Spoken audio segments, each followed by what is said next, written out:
La, la dimension du travail que, que je voudrais essayer de faire comprendre, saisir à l'homme. L'homme, c'est de l'énergie, l'être humain. Il possède un corps matériel que l'on identifie facilement, peut-être un corps vital que l'on aussi peut identifier facilement. Il a une émotion, il a de la mentalité. Tout ceci, on peut identifier. Tout ceci, c'est de l'énergie. Plus ou moins intense, mais c'est de l'énergie. Bon. Puis, l'homme, dans ses principes matériels, dans ses principes expérimentaux, on arrive un jour à une fusion avec son essence, sa lumière, son esprit, sa réalité.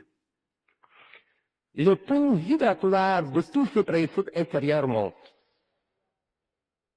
Le taux vibratoire de ton corps matériel monte, son corps vital, son corps émotionnel, son corps mental. Ceci crée une nouvelle condition électrique de l'homme. Ça, c'est son devis. Autrement dit, si vous amenez dans l'homme un nouveau taux vibratoire d'énergie dans ces principes inférieurs automatiquement doivent s'élever en vibration. Il y a automatiquement transmutation. Sur un plan plus pragmatique, bon, prenons le cas de Sainte Thérèse d'Avila, ou des grands mystiques de la chrétienté. Donc, vous avez cette petite bonne femme qui entre en contact avec une énergie qui est d'un espace-temps parallèle très élevé. Elle, ses principes, vibratoirement parlant, monte en vibration. D'abord, au niveau matériel, elle lévite. Tous ses corps changent, sa conscience change. Donc, elle vit beaucoup plus écouriquement que matériellement. Elle vit beaucoup plus en relation avec une autre dimension que les dimensions matérielles de sa conscience. Le corps éthérique de l'homme, c'est la même chose. Plus l'homme va te conscientiser, plus il va subir la descente dans tes principes, sur le mental, émotionnel, vital et physique, de cette énergie qui est son essence, son esprit.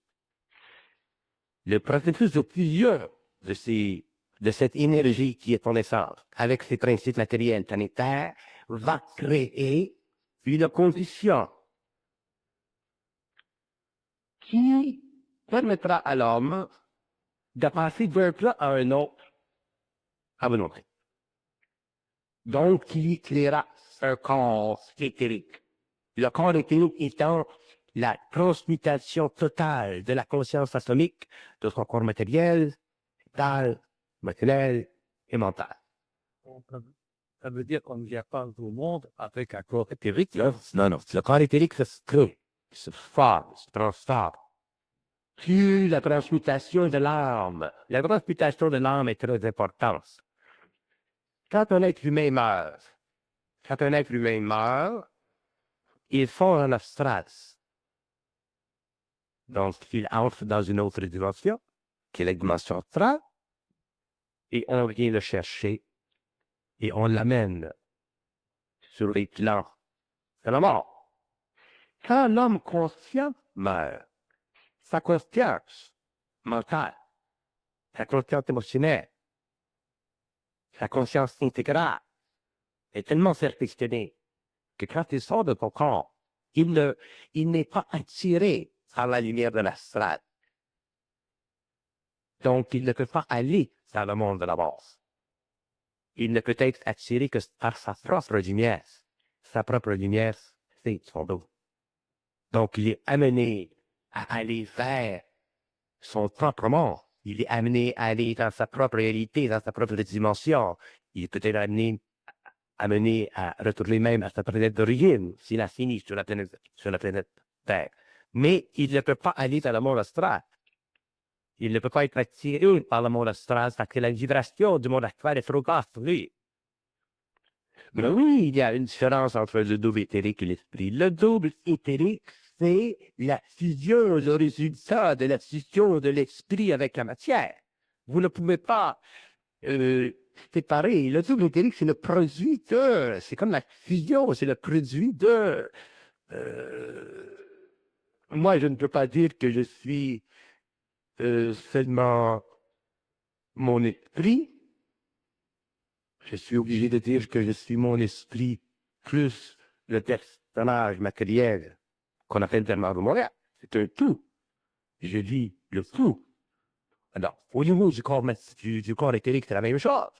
Le corps éthérique, c'est le produit de l'activité, c'est le produit de fusion, de transmutation des principes, mais à partir de la lumière, vers les plans inférieurs, qui crée pour l'homme un nouveau principe d'actualisation lorsqu'il sort de la matérialité. L'homme a besoin d'un corps éthérique. Parce que si l'homme n'a pas de corps éthérique, il est obligé d'utiliser son corps astral.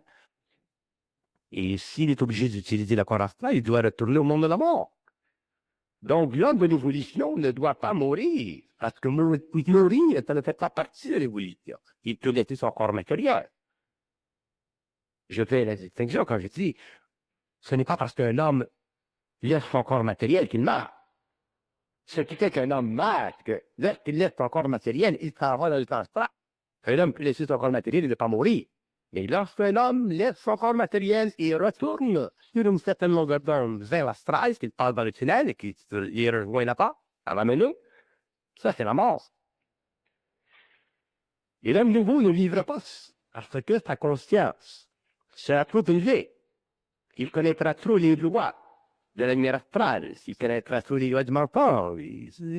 Même durant la vie matérielle, il sera au-delà du mensonge.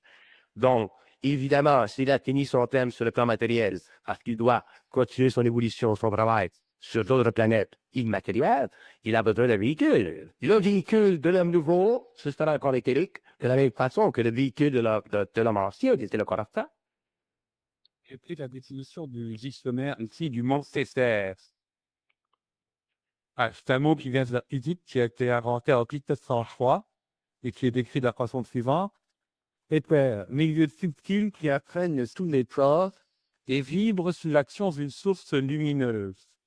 Aussi, l'espace ondulatoire. Donc, c'est intéressant comme définition, c'est bon.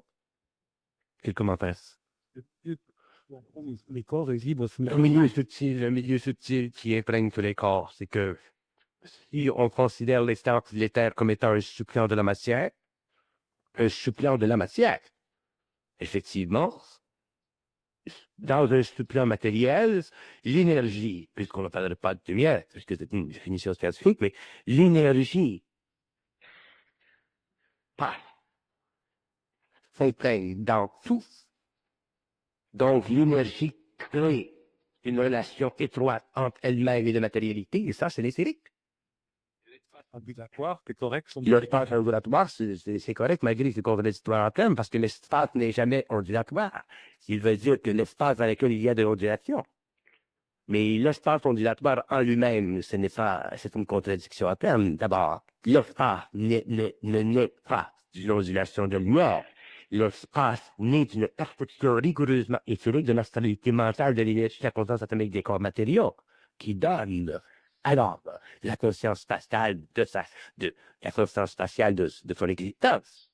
Nous n'avons jamais défini ce qu'est l'espace. Il y a plusieurs façons de parler d'espace. Tout ce qui peut être pour un chien. Espace pour un chien, ça n'existe pas. Pour un chien, l'espace n'existe pas. Il est simplement, il n'existe pas. Pour un homme, il existe. Pour un chien, pour un animal, il n'existe pas. Parce que pour que l'espace existe pour un animal, il faut qu'il ait la conscience de l'observation, de la faculté de perception des dimensions rigoureusement limitatives de ta gestion par rapport à cet espace-là. S'il ne possède pas ceci, le chien, l'animal, vit en harmonie vibratoire avec l'espace. Donc, il ne va pas aller au-delà de ce qu'elle représente en tant que limitation matérielle.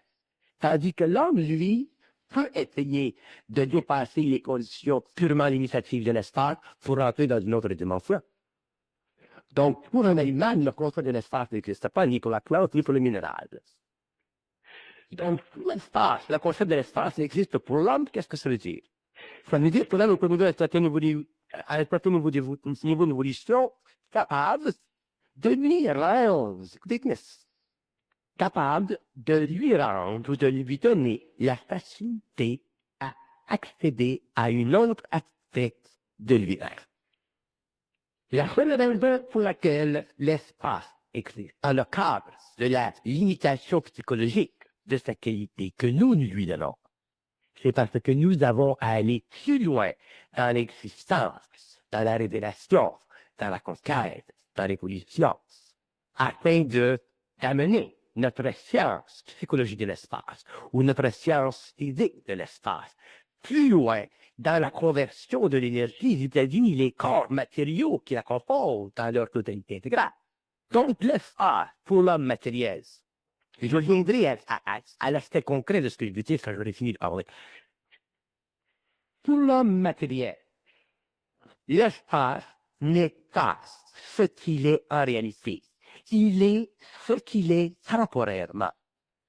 Lorsque l'homme aura un corps éthérique, il aura une autre vision qui ne sera pas matérielle dans le sens de tel que nous possédons aujourd'hui, qui sera une autre vision, qui lui donnera accès à un autre espace. Dans cette vision autre, l'homme pourra regarder dans l'espace que nous vivons sensoriellement aujourd'hui et voir que dans notre espace, il n'y a aucune, faut que je plie un mot, il n'y a aucune stabilité volumétrique. La stabilité volumétrique est une conjoncture purement matérielle de nos sens primitifs animaux. Dans l'espace réel, qui commence au niveau de l'éther, parce que l'espace va beaucoup plus loin que l'éther, mais l'espace où il est le plus subtil, le plus réel, c'est au niveau du corps éthérique. Au niveau du corps éthérique, la matière n'a pas de qualité spatiale, volumétrique, donc un être humain peut facilement pénétrer n'importe quel royaume, matériel, plantaire, animal, ainsi de suite, humain. Mais pour que l'homme puisse pénétrer dans une conscience fixe, matérielle, plantaire, animale ou humaine, il lui faut d'abord être capable de se créer un véhicule afin de pouvoir supporter l'absence de mouvement dans un médium qui est totalement lumineux.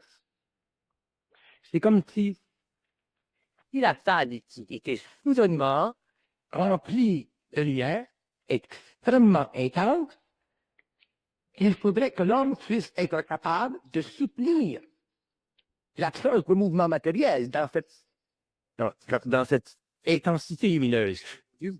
Et devant lui, il lui donnera la capacité de sentir la lumière. Donc, au niveau de son esprit, de vibrer à sa fréquence, donc, au niveau de son corps éthérique, commencer à se déplacer dans ses faisceaux. C'est ça le mouvement invisible.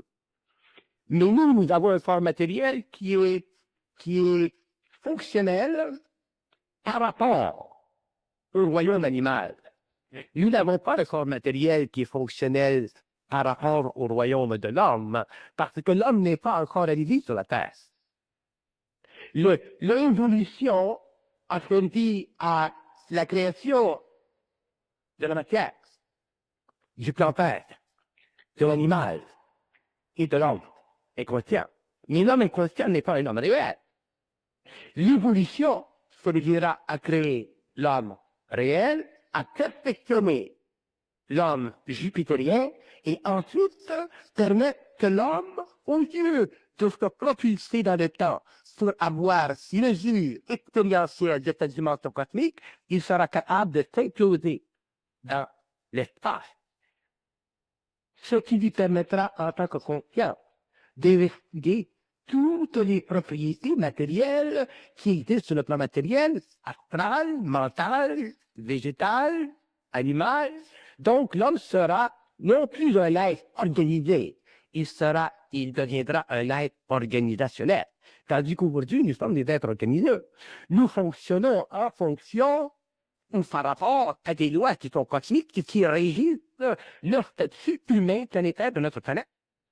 Nous ne sommes pas des êtres qui avons la liberté de transiger, de changer ou d'altérer les lois de cause et d'effet.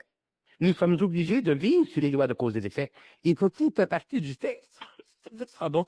Que nous avons signé un contrat, nous allons faire le chute, si vous voulez, avec le camp de la strike et le camp de la mort. Vous savez, nous n'avons pas fait peut-être que c'est le camp de la mort. Pour nous, la mort, c'est quelque chose de mal, ça va de l'autre côté, mais ça va beaucoup plus loin que ça. Le monde de la mort, c'est un monde dont psychique, c'est-à-dire la totale intelligence, manifestée à travers nos circuits, devient pour nous la connaissance. Ce qui fait que nous, les hommes de la Terre, nous ne sommes pas. Quand je dis que nous ne sommes pas réels, je dis que nous n'inscrivons pas dans le temps, dans l'espace. Nous n'inscrivons pas nos lois. Nous ne faisons pas nos lois. Nous vivons des lois qui nous sont appliquées à partir du monde de la mort, jusqu'à temps que nous ayons un mental suffisamment élevé en vibration pour pouvoir supporter le monde de la vie. Mais l'homme ne peut pas supporter le monde de la vie tant qu'il n'a pas reconnu le monde de la mort. Ben, nous sommes à une période aujourd'hui, évolution, transition, où l'homme se recherche dans le monde et où il sera amené au cours de la prochaine génération, des prochaines générations, à pouvoir vérifier par lui-même que le monde de la mort, qui dans le passé avait représenté la totalité de la masse psychique de l'humanité, à travers les actions communes de chaque homme, deviendra demain contesté par chaque homme, ce qui renversera la polarité du monde de la mort, ce qui fera en sorte que, au lieu que l'homme réponde au monde de la mort à travers une conscience expérimentale, le monde de la mort répondra à l'homme à travers sa volonté créative et captive de l'énergie de sa propre lumière dans l'éthérique.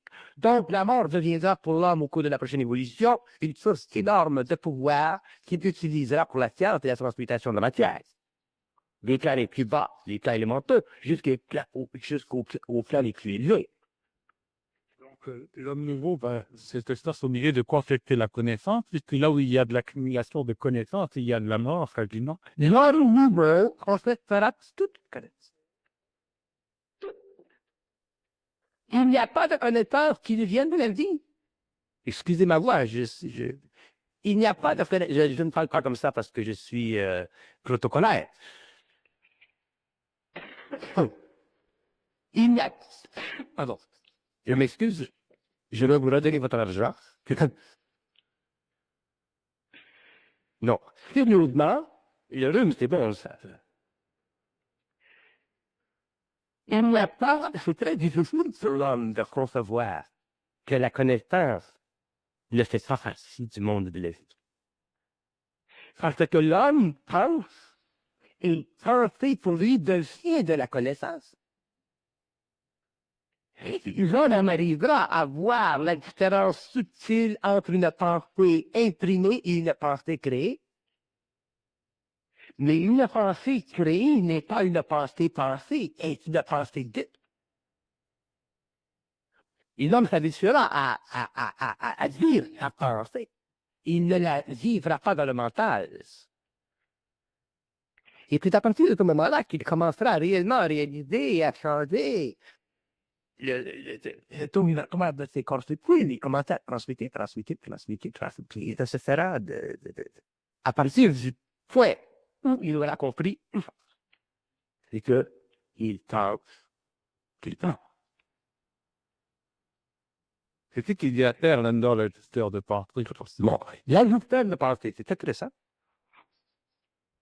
L'ajusteur de pensée était une entité de très haute évolution qui a été placée dans le mental de l'homme pour penser que l'ajusteur de pensée existe, afin que l'ajusteur de pensée, l'homme pensant qu'il existe, devienne un aspect guidant, lumineux de sa conscience routine.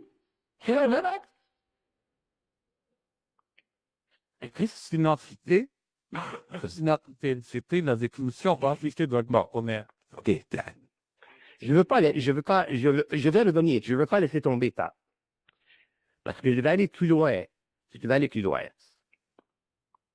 D'abord, il y a des concepts aujourd'hui dont nous nous servons pour aller un peu plus loin dans la compréhension de la phénoménologie de l'individu. La gestion de la pensée c'est un concept extrêmement puissant. Extrêmement puissant. À travers le mental d'un homme qui n'est pas initié à l'occulte et à toutes ces sciences, lui permet d'aller plus loin dans la visualisation de son mental. Mais, je dis, que viendra le jour où l'homme, quels que soient les contextes, il verra à travers la forme, acceptera que la forme fut telle pour son avancement, mais verra toujours à travers la forme, il ne pourra jamais dire la forme d'une façon spirituelle-émotive. Le danger de la connaissance, ce n'est pas la connaissance elle-même, c'est une notion que nous mettons à nous attacher à elle. Il y a des concepts comme le concept de la gestion de pensée, qui est un très, très grand concept, probablement un des plus beaux concepts de la métaphysique occulte du XXe siècle. Mais, là, reste prisonnier du concept de la gestion de pensée, il ne réalisera jamais que la gestion de pensée, c'est humain. Donc, il créera, il essaie de lever la porte. Il créera dans le monde mental, dans la partie mentale de la sphère, il créera des formes là. Et ces formes deviennent non seulement suffisamment puissantes pour vibrer dans son mental et lui faire croire, encore une fois, qu'il y a au-dessus de lui une hiérarchie. C'est ça le danger des concepts. Que soit le concept de la gestion de pensée ou que ce soit n'importe quel concept occulte. Mais moi, je vous dis aussi parce que je suis dans une position où, pour moi, c'est facile de découvrir les voies de la forme. Mais pour l'homme, c'est une évolution et qui commence à entrer dans le processus de fusion, ce n'est pas facile. C'est pour ça que je suis obligé de dire que les concepts qui sont à la portée de l'homme aujourd'hui sont des concepts qui font partie des dernières entreprises, des plans astraux, de maintenir sur la conscience humaine le pouvoir de l'évolution à travers les plus hautes formes possibles d'outils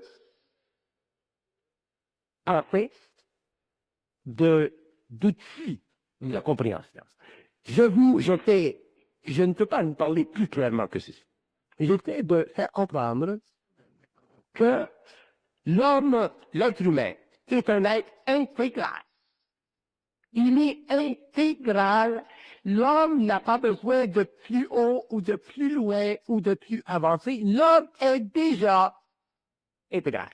Mais il n'a pas réalisé son intégralité, donc il n'est pas intégral. Je ne peux pas vous dire ça.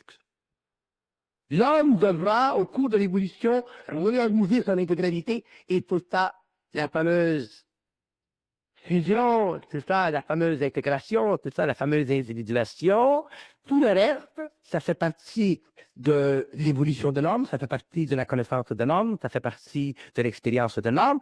Et je dis, et je le dis autant à l'est qu'à l'ouest, il n'y aura aucune limite. Utilisé par la phrase qui ne servira pas à garder l'homme dans la domination. Autrement dit, pour aller plus loin, il faut que j'écrive. C'est vrai? Bon. L'astral, c'est la domination de l'origine. Je vais parler de ça. Pensez origine. Ou plutôt que vous pensez origine, vous êtes dominé. Ou plutôt que l'homme pense origine, il est dominé, parce que, ou plutôt qu'il pense origine, il veut une loi de cause et d'effet pour expliquer l'origine. Il veut un commencement pour expliquer dans le temps. Donc, nous avons une vitalité pour faire savoir, tout à savoir, l'activité de potentiel. Imaginez-vous si dans mes corps.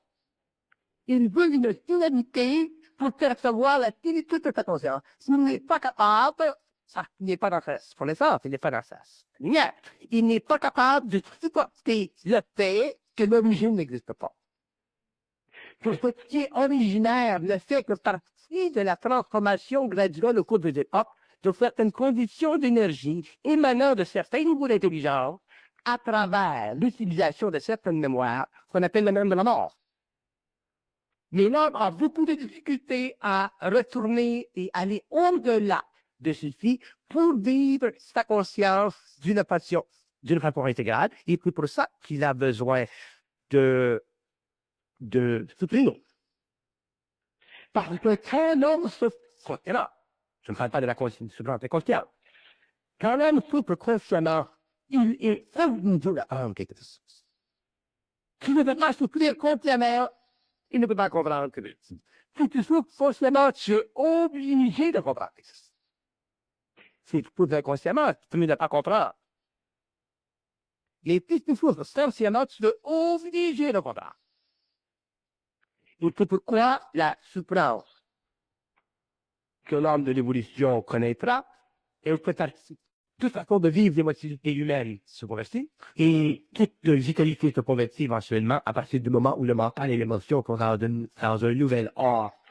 Mais il faut que la conscience de l'homme soit convertie, c'est ça la phrase. Et l'homme ne peut pas convertir il ne peut pas convertir cette énergie dans une attitude mentale, parce qu'il a fait de l'énergie supramentale. C'est la vie qui le forcera à convertir cette énergie.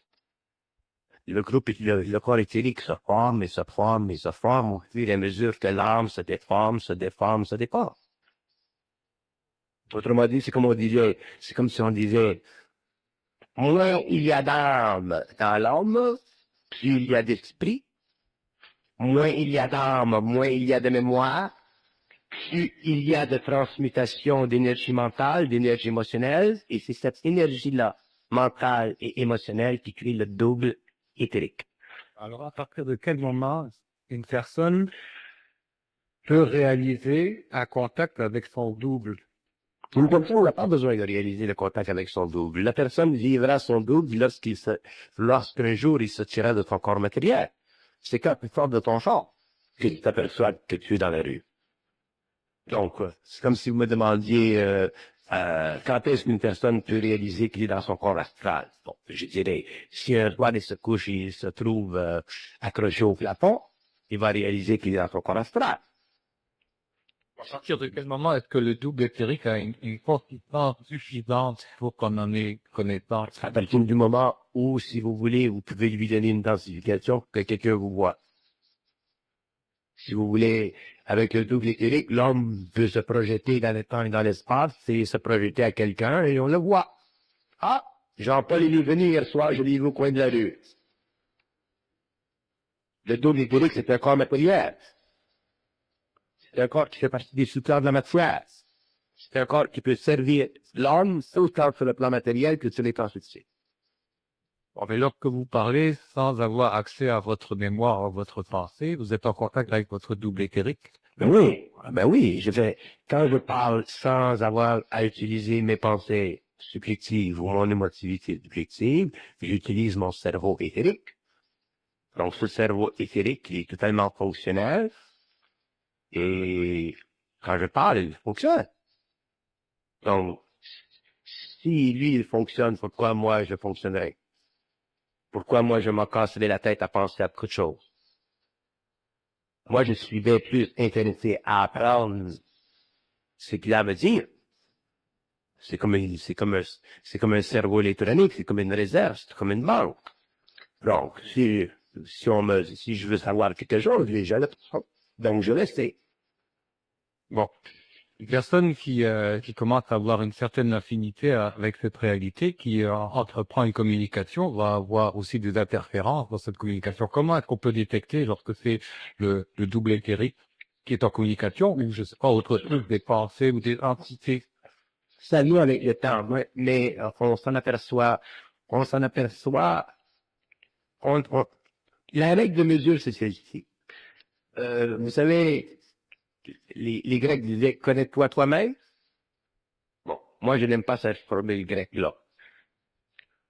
Parce qu'elle est trop limitative, elle ne veut rien dire.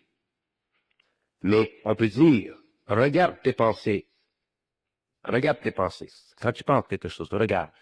Et si tes pensées sont réelles, tu le sais. Et si tes pensées ne sont pas réelles, tu le sais. Quand les pensées de l'homme sont réelles, il le sait. Quand elles sont pas réelles, il le sait. À certaines fois de son évolution. Ouais, mais pas mal tout le temps. Mais le problème, c'est qu'il ne réalise pas. Mais il le fait. Un homme qui se ment, qui joue, il le fait. Il accepte. Il le fait. Mais de côté, il le fait. Ah, mais qu'est-ce que c'est qu'il devait accepter, Il justement? apprend. Et l'astral lui interfère pas sur ce contact. Ben oui, ben oui, ben oui, ben oui, ben oui, ben oui. L'astral, il peut faire n'importe quoi, l'homme. Surtout si l'homme est faible, ainsi de suite. Mais, ce que je veux dire, c'est que la pensée prend son origine sur les plans très très élevés de l'homme, et elle passe, et elle descend, et elle est réalisée. Mais l'homme, l'ego, dans sa relation avec lui-même, il sait, il ne se fait pas prendre dans le jeu de l'astral. Il le sait. C'est parce qu'il l'accepte. Un homme qui est réel en son mental, il doit supporter la réalité de son mental, donc il ne peut pas faire autrement que savoir s'il est réel ou s'il n'est pas réel. Parce que être réel n'a rien à voir avec la vérité et le mensonge. Être réel veut dire être capable de supporter la plénitude de son propre esprit. Et ce n'est pas facile si l'homme n'est pas suffisamment fort dans le mental pour le faire ou fort dans l'émotion pour le subir. Bon, il y a des gens, en tout cas, il semble qu'il y ait des personnes qui aient compris ce rapport et qui ont institué des techniques telles que, par exemple, la dianétique, qui, dans le but, est justement de mettre la personne au clair, autrement dit, de contacter sa propre réalité au travers des interférences, au travers des entités, au travers des impressions et au travers aussi de ce qu'ils appellent, eux, des engrammes qui sont des traces qui sont laissées dans la mémoire par le passage d'une expérience sous l'effet d'un choc, etc. Est-ce que vous-même vous donnez du crédit à ce genre d'expérience technique? Moi, je ne donne jamais de crédit à rien. Je donne simplement du crédit. Je ne peux pas donner de crédit, parce que je peux critiquer n'importe quoi. Mais, ce que je fais, c'est d'expliquer comment l'homme fonctionne psychiquement, mémoriellement, au niveau de l'âme, au niveau de l'énergie, au niveau du plan mental. Je veux que l'homme sache qu'il pense qu'il pense. Moi, je sais que ceci, c'est la clé de la prochaine évolution. Ça, c'est la première chose. Ensuite, tout le reste, l'homme peut évaluer. Si l'homme sait qu'il pense, il peut évaluer n'importe quoi. Il peut évaluer n'importe quelle méthode, n'importe quelle philosophie, n'importe quoi. Parce qu'à partir du moment où il sait, où il réalise qu'il pense, il sera obligé de vivre sa pensée à deux niveaux. Soit le vivre à un niveau où il vit systématiquement de la désinformation, ce qui est astral, ou il vivra à un autre niveau où il est obligé de parler pour savoir, ce qui est l'aspect mental de la nouvelle conscience humaine. Donc, à partir de ce moment-là, il se créera une séparation dans le mental de l'homme, et l'homme pourra regarder n'importe quelle question, comme celle que vous me parlez, celle que vous me demandez vis-à-vis de cette chose, et il parlera la réponse. S'il pense la réponse, il sera séduit. C'est impossible à l'homme de savoir en pensant. C'est une impossibilité à l'homme de savoir en pensant, parce que savoir, ça fait partie de l'évolution, ça fait partie de la création, de la lumière de l'homme, ça ne fait pas partie de la réflexion, ça ne fait pas partie de la relation entre l'homme et le monde de la mort. Donc, c'est impossible pour l'homme de penser pour savoir, ou de savoir en pensant. L'homme peut simplement penser pour attirer vers lui des niveaux de vibration, de forme pensée plus ou moins subtils, mais qui seront utilisés quelque part au cours de son expérience par des entités pour le développement d'une relation encore plus subtile entre l'homme et ses entités. Et lorsque vous tombez dans des méthodes, il y va de ceci. L'homme doit confronter toutes les sciences que nous avons sur notre planète, toutes les sciences ésotériques, toutes les sciences mentales, toutes les sciences. L'homme doit confronter les entités astrales qui sont responsables de ces sciences pour savoir où il en est vis-à-vis des sciences. Sans ça, il n'a aucune porte de sortie. Bon, non, vous me parlez d'un engramme. Bon, Oui. je vais vous dire qu'est-ce que c'est un engramme, d'après moi, non pas d'après ceux qui en parlent. Je vais vous l'écrire. Bon, un engramme, c'est la déformation systématique d'une mémoire utilisée par l'homme pour le bénéfice de certaines intelligences dans des mondes qui font partie de l'organisation psychique de l'homme sur la Terre. Donc, un engramme utilisé d'une façon positive détruit le mental humain en juxtaposant le mental animé pour la performance sur le matériel des forces de domination. C'est l'engramme. Ça met la cause à l'extérieur, parfois ça met pas Il y a toujours la cause à l'extérieur. Il est danger, il est là.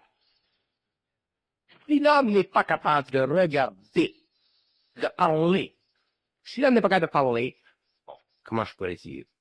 Bon, vous-même, vous m'apportez une question d'affaire de l'engramme. Non. Bon.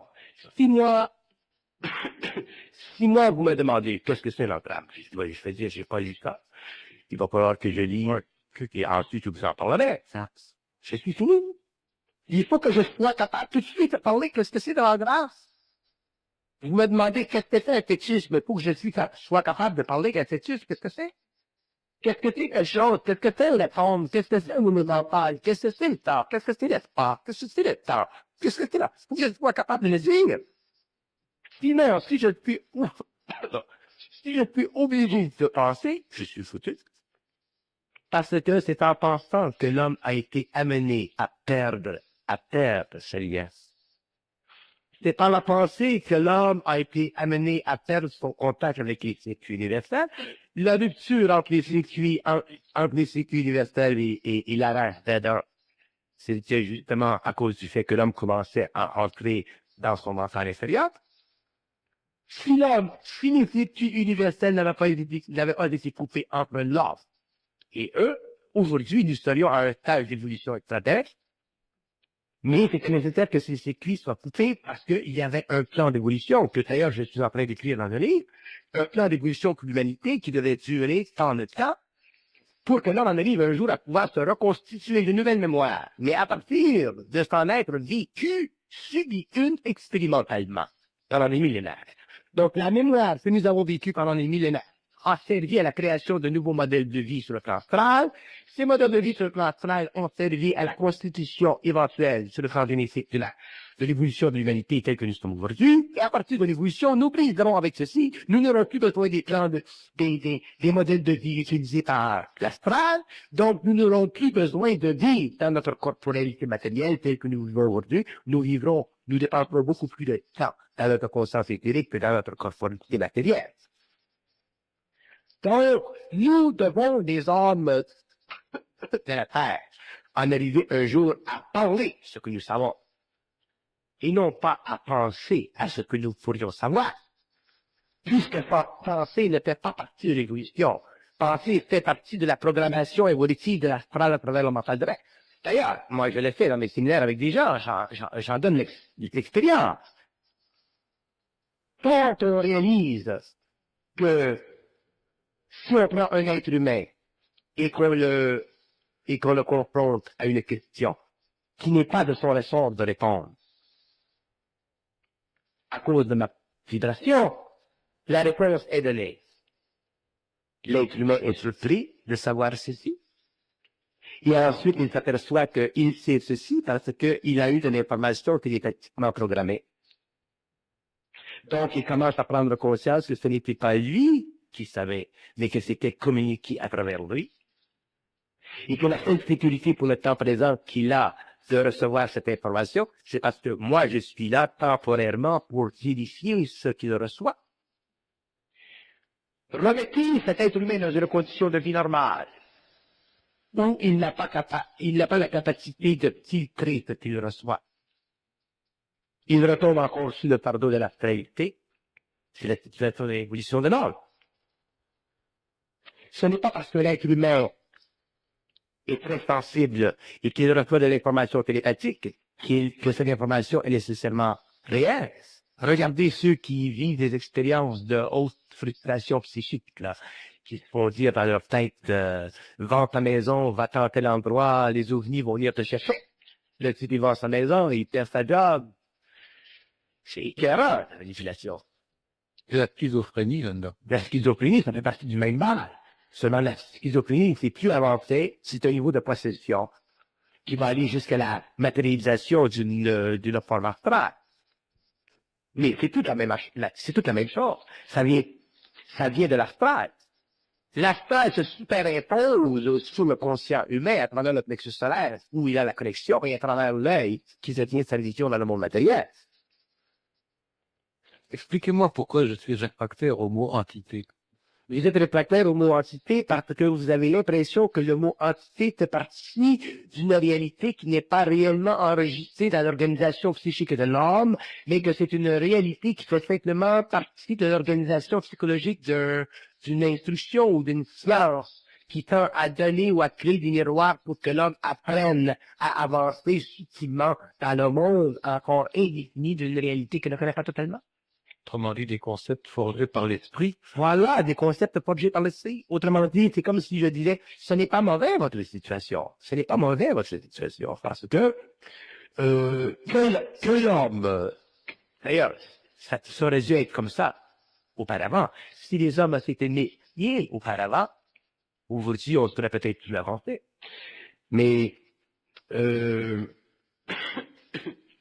venant votre situation publique, si vous êtes réfractaire au mot esprit, entité, mot entité, je le comprends. Mais, je dois dire qu'un jour, l'homme devra réaliser que des entités, autrement dit, des intelligences en dehors du corps matériel, libres du corps matériel existent. Mais on peut pas on peut pas se coltiner avec des entités. On peut pas se battre, on peut pas se mesurer, on peut pas. Oui. Peut-être pas vous, mais d'autres. Hein. On peut effectivement entrer dans leur monde, on peut effectivement travailler avec eux ou contre eux, on peut effectivement... Mais si c'est un concept forgé par l'esprit, que j'ai pas ce concept-là, il n'y a pas d'entité. Non, il existe quand même, la crainte. Regardez le phénomène de la crainte dans votre personne. Le phénomène de la crainte dans votre personne, c'est un phénomène qui vous permet de ne pas aller trop loin dans la cultivation de votre sensibilité pour ne pas amener vers le plan matériel trop de connaissances. Ce phénomène de la crainte, il est cultivé par quoi?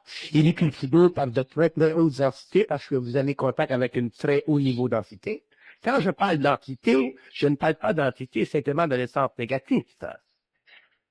Autrement dit, c'est comme si... Non, ça peut être une impression favorable autant que désagréable. Oui, exactement. C'est comme si je disais, il y a l'ego, il y a la lumière de l'ego, et entre les deux, il y a un champ de force.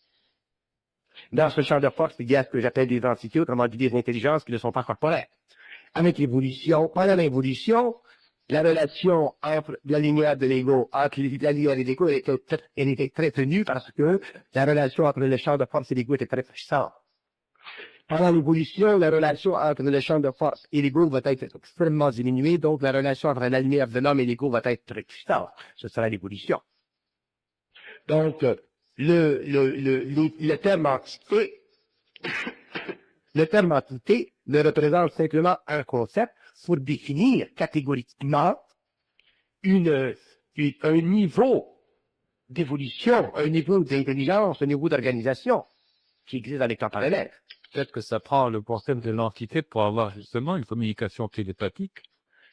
Si quelqu'un, pas nécessairement, mais si quelqu'un est persuadé il y a une personne ici dans la salle, qui a vécu pendant très très longtemps une communication télépathique purement sonore, des sons. Et j'ai fait l'expérience avec elle, je lui faisais ici, elle entendait l'orchestre, je lui faisais ici, elle attendait du jazz, je lui faisais une autre partie du corps. Selon la partie du corps où je faisais, le ton ou la musicalité changeait, l'instrumentation changeait, le raffinement de la musique changeait. Donc, pour montrer que le plan astral est un plan extrêmement versatile, qui est psychoélectrique. Donc, il y a une relation étroite entre la nature matérielle de l'homme et le plan astral, en relation avec son corps astral, qui devient le véhicule d'expression de ces énergies. Cette personne avait, en un certain temps, un problème d'ouïe. Cette personne n'entendait pas, donc toute son énergie mentale était infériorisée.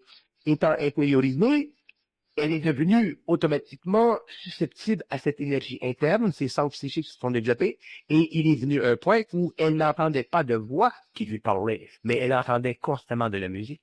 C'est une forme de possession. Alors je lui ai dit, pour couper ceci, allez chez le médecin, achetez-vous des machines pour mettre dans vos oreilles, pour descendre le taux vibratoire de votre conscience astrale, et maintenant qu'elle a fait ceci, elle entend mieux, et il y a moins de musique dans la tête, et d'ici à une couple d'années, il y aura plus de musique dans la tête. Donc, le phénomène de l'anthétisation n'est pas simplement du domaine psychologique, qui est peut-être du domaine sonore. Et pour les gens qui sont astro, pour les gens qui sont sensibles, pour les gens qui font des expériences dans l'invisible malgré eux, pour des gens qui vivent la folie, pour les gens qui sont dans les asiles psychiatriques, pour les gens comme moi qui ne sont pas dans les asiles psychiatriques et qui devraient l'être, il y a effectivement des mondes parallèles. Et l'homme, un jour, sera obligé de défaire ce qui a été fait par ces entités pour cacher le secret de l'organisation totale de la conscience humaine.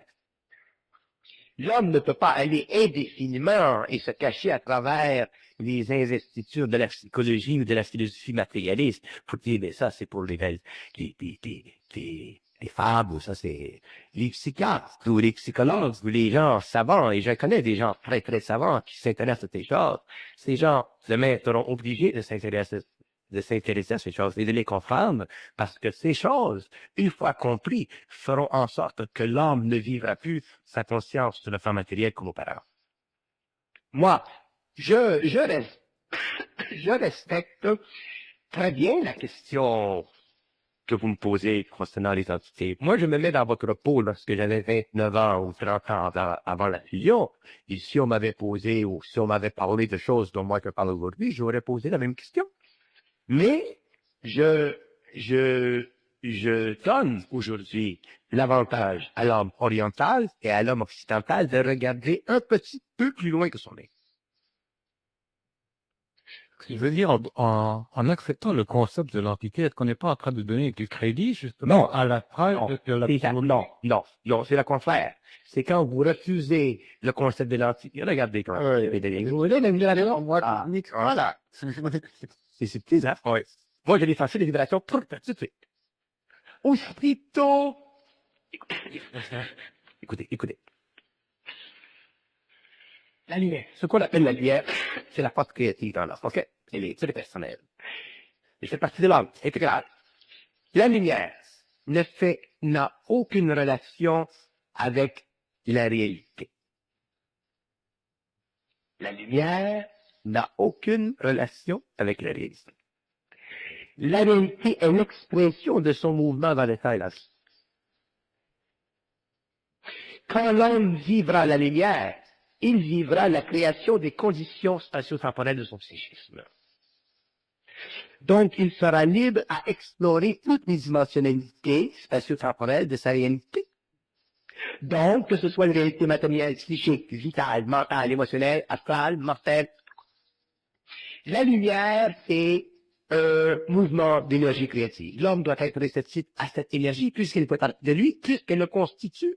Mais, problématiquement, à cause de son évolution, l'homme ne dit qu'une très faible partie de cette énergie. Pourquoi? À cause de sa mémoire. Pourquoi? À cause de son âme. Pourquoi? À cause de ses liens émotifs avec la mémoire de l'humanité. À cause de ses liens avec le besoin de connaître le vrai et le faux. C'est le plus grand outil de l'astral. L'homme doit avoir la force de définir le réel. L'homme ne peut pas subir la définition du réel à partir d'une pensée qui lui est imposée par programmation. Il doit, il doit lui-même définir le réel. Et lorsque l'homme vit, lorsque l'homme vit son énergie, à quelque niveau que ce soit, qu'il parle de science, de physique, de génétique, de lumière, d'âme, de n'importe quoi. Lorsque l'homme vit cette énergie et qu'il la rend par la parole, il ne peut pas la rendre plus grande qu'il peut l'être. C'est impossible. Moi, je ne peux pas parler plus dans le monde que je puis supporter de cette nuance. Sinon, je crève. Donc, dans 2 ans, je parlerai plus. J'aurai plus de force. Dans 10 ans, j'aurai plus de force.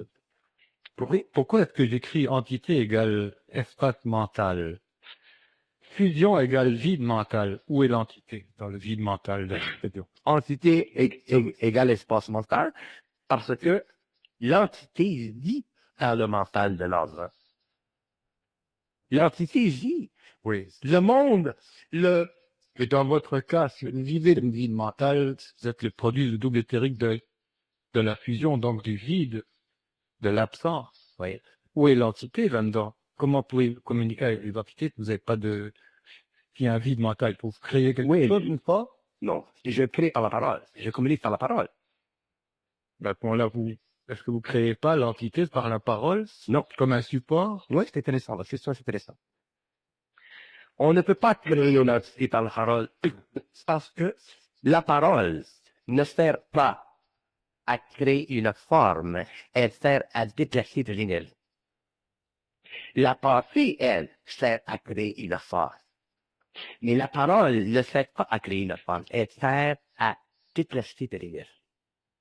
C'est pourquoi la parole demain sera pour l'homme sa plus grande sécurité, parce qu'elle ne crée pas dans le monde mental de l'homme de matérialité ou de substance qui peuvent être utilisées par les entités construites. C'est pour ça que l'homme qui a la parole n'a plus besoin de connaissance. C'est pour ça que l'homme qui a la parole peut vivre dans le vide mental. C'est pour ça que l'homme qui a la parole n'a pas besoin de penser. C'est l'homme de demain. Tandis que l'homme qui vit par la pensée, il est obligé de nourrir les entités qui font partie de son espace mental. Et plus ces pensées changent, se transmutent, plus elles deviennent intelligentes, plus ces entités deviennent intelligentes. Bon. Si on essayait de mettre le doigt sur le caractère d'une entité, avez-vous de me spécifier des entités, là, au niveau peut-être psychologique, au niveau des impressions, c'est quoi ces entités? OK. Ça, c'est très intéressant, cette question. Vous venez au monde dans une famille pauvre. Votre père, c'est un homme autoritaire. Tête de cochon. Votre mère, c'est une femme qui est bonne, mais faible. Vous grandissez.